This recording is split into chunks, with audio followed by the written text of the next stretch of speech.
From Saquon Barkley to Charles Barkley, no relation that I know of. Turner Sports Inside, the NBA analyst. You're not related to Saquon Barkley, are you? Claiming him. I don't care if we are or not. I don't think we are, but I'm claiming him. I'm claiming him. Hey, I've been claiming him all year. He's my cousin. I don't care what anybody says. Did you play football in high school? I played one day. What happened? I realized they were really hitting people out there. You know, Dan, that's the reason football is my favorite sport. It takes tremendous courage to go out there.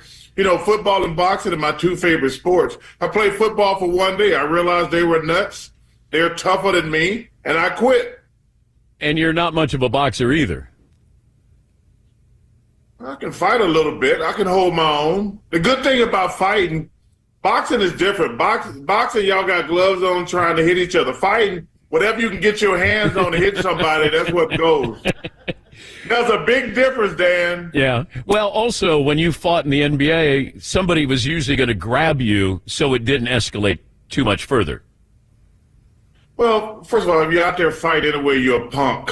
You know, Kevin McHale, the best player I ever played against, always said, he said, the thing I know, he says, I never worried about the Pistons. He says, they're out there beating up people. At some point, you got to play basketball, and only two of the guys can play, Isaiah Thomas and Joe Dumars, and we were going to win eventually. He said, the rest of those guys are out there just beating up people. He said, he said, Charles, at some point, we realized they had to play basketball, and the only two guys they had we were worried about were Isaiah and Joe Thomas. Joe Dumars. Joe Dumars, my bad. All right. Who are you betting on Super Bowl Sunday? My Philadelphia Eagles. Dan, I'm a big Eagles fan. We're putting an end to this reign of terror in Kansas City. You know what's really crazy? I love Pat Mahomes and Travis Kelce, but I'll bet against them every game the last 2 years because I actually thought they were going to lose. The only game I actually won in the last 2 years is when, for some reason, Andy Reid ran out of the end zone, and I covered with the safety by half a point. I have lost. I think it's 6 straight games I bet against the Chiefs. I thought they would lose. You know, 2 years ago they lost. I thought they're gonna lose at Buffalo. Then I thought they would lose to the Ravens. Then I had San Francisco in the Super Bowl. I didn't think they were gonna lose to the Texans, but I thought the Texans would cover. Then I had the Bills. I'm rooting for the Bills, and they didn't. But, hey, I haven't learned my lesson. I'm taking – and it's just ironic because I'm really an Eagles fan. But the reign of terror is over Sunday night. Why don't you just give your money to charity and not bet on the game? I'm going to be at a casino. Why would I go to a casino and not bet on the game? I know, but you tend to lose a lot. I got a lot.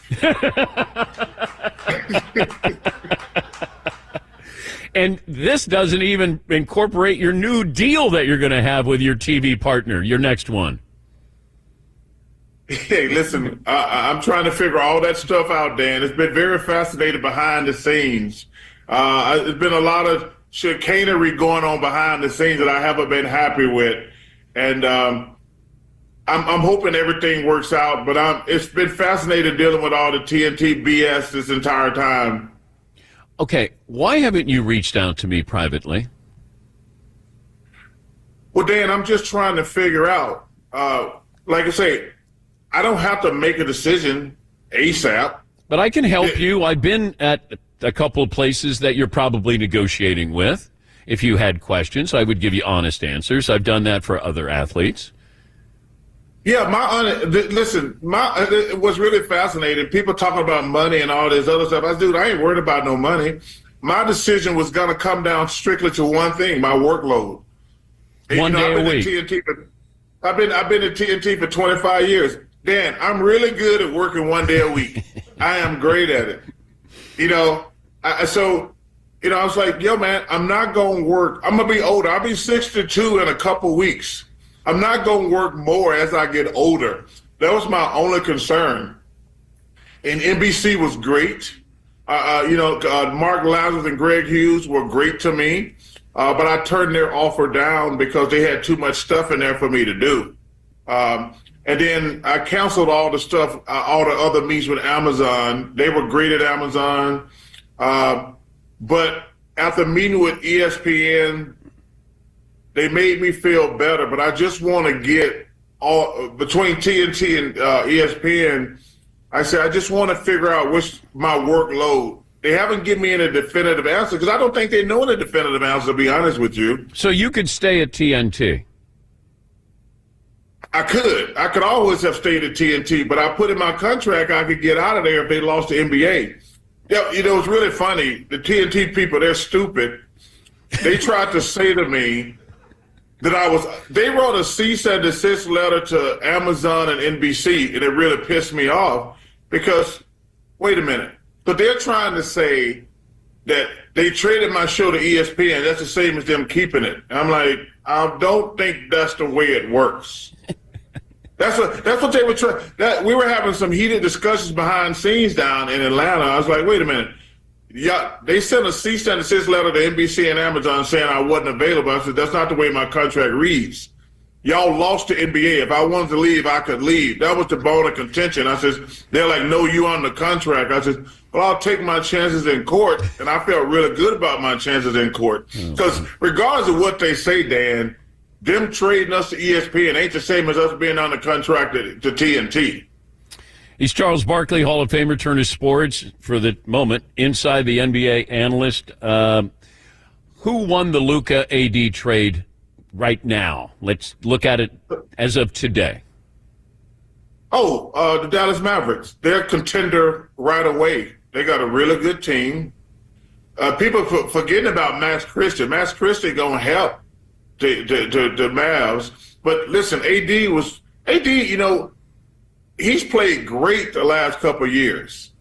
And if he plays like he's played, the guy was just coming off a 40-20 game. Yeah.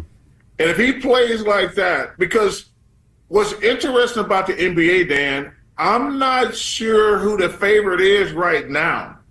We can say OKC, they're the favorite in the West, but the Mavs are the second best team in the West right this day.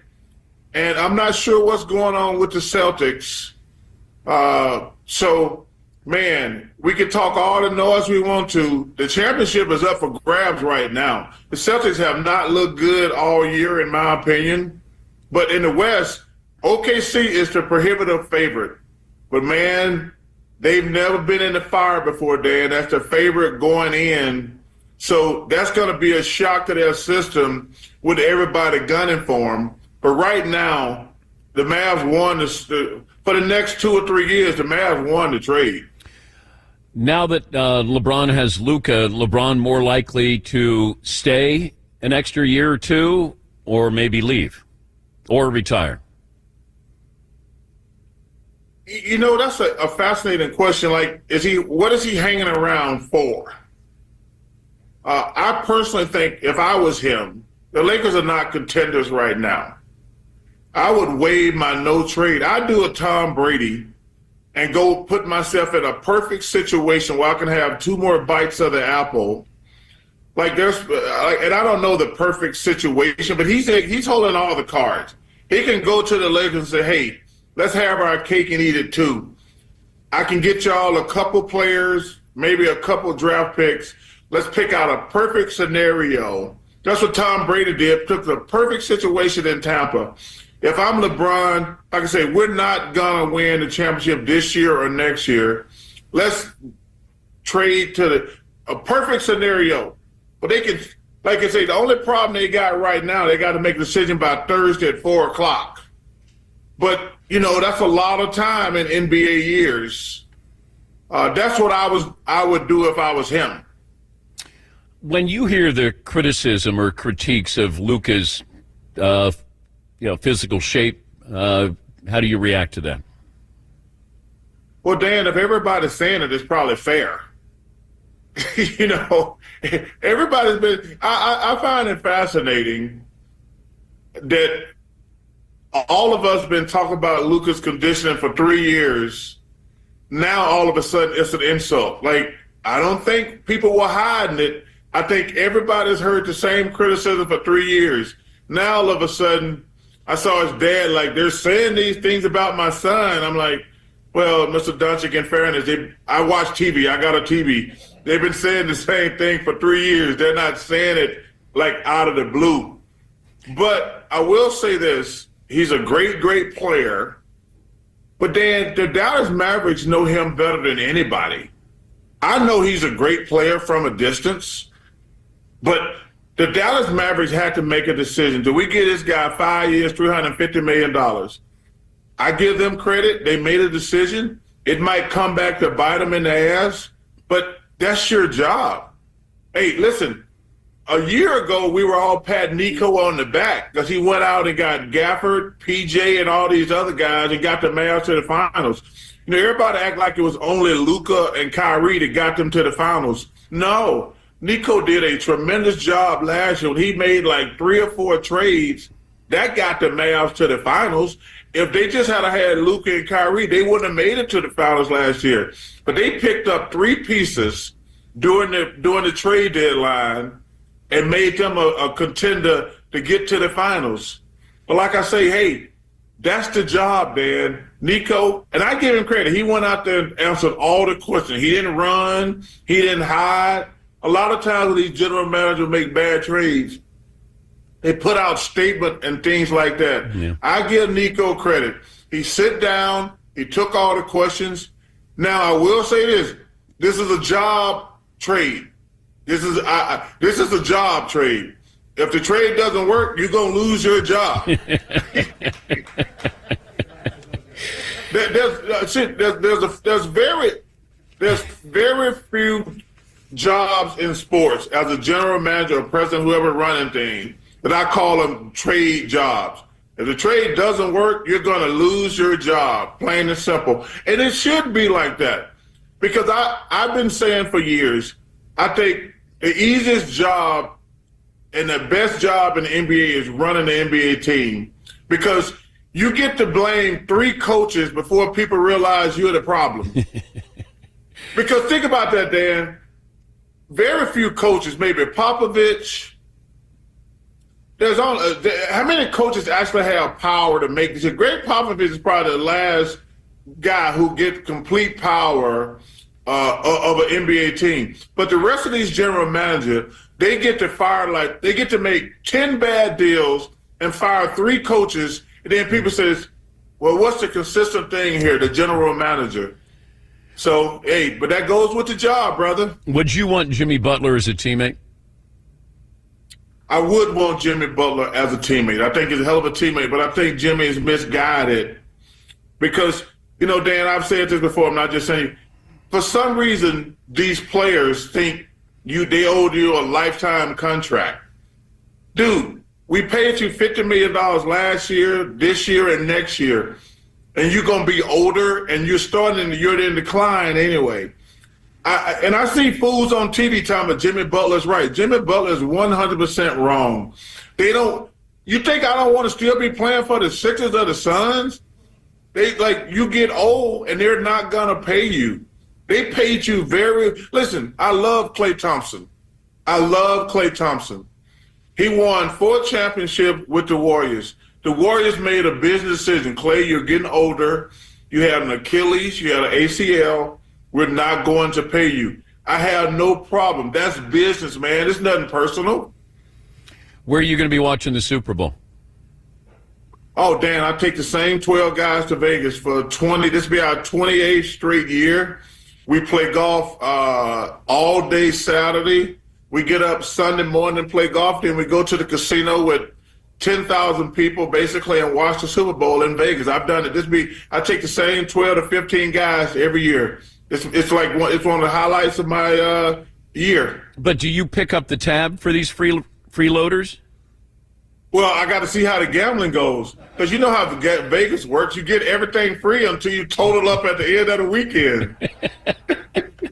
Hey, all I have to do is provide the private jet, which that comes with the casino, and all the rooms are free. All the drinks and stuff are free until Monday morning when you're checking out. It depends on how the table's been to you.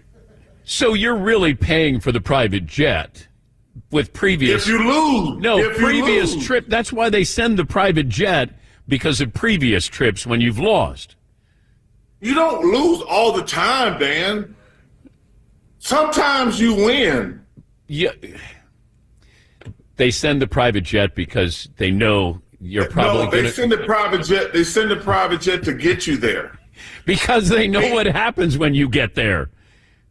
Dan, you win sometimes. You know. First of all, I hate when people say, "Hey, you go." One thing I know about gambling: you're gonna win sometimes. You're gonna lose sometimes. That's what gambling is. It's not like I know they send a private jet for a reason. Their job is to get me there. But, you know, when I win, the jet is free, and all my friends, we have a great weekend. All the meals are free.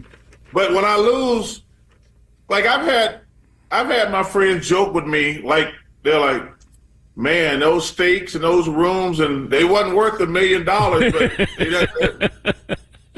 But sometimes, but that's the deal, Dan. I know. When you go to the, Hey, I've been there 28 straight years after this year, so I'm all right. Have fun. Have fun this weekend. Good to talk to you. All right, brother. Go Birds. That's Charles Barkley.